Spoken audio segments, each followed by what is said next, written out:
వీడు ధైర్యం చేసుకొని మొట్టమొదటిసారి నా దగ్గరకు వచ్చి ధైర్యం చేసుకొని చెప్పిన ఒకే ఒక మాట, బావా నేను యాక్టర్ అవుతానని.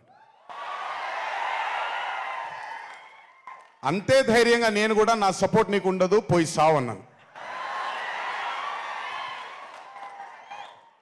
అంటే చెప్పాను కానీ బట్ నాకు ఎప్పుడూ ఒక చిన్న భయం ఉండేది. యాక్టింగ్ అంటున్నాడు, సడన్గా ఇంట్లో నుంచి ఒక 4-5 మధ్యలో ఉండే వ్యక్తి ఈరోజు అందరి ముందుకి ఎక్స్పోజ్ అవ్వబోతున్నాడు, ఎలా ఉండబోతుంది తన కెరియర్ అని ఓ భయం ఎప్పుడు ఉండేది నాకు. కానీ ఏ రోజు కూడా తను నాకొచ్చే ఒక సీన్ కానీ నేను ఇలా చేద్దాం అనుకుంటున్నానని కానీ ఏ రోజు చెప్పలేదు. ఎందుకంటే నేనన్నా నాకేమీ చెప్పొద్దు నితిన్, నీకు కావాల్సింది నువ్వు చేసుకో, ఆ ఫ్రీడమ్ నీకు ఉండాలి లైఫ్లో, ఒకళ్ళ షాడో ఒకళ్ళ మీద పడకూడదు నితిన్ అని.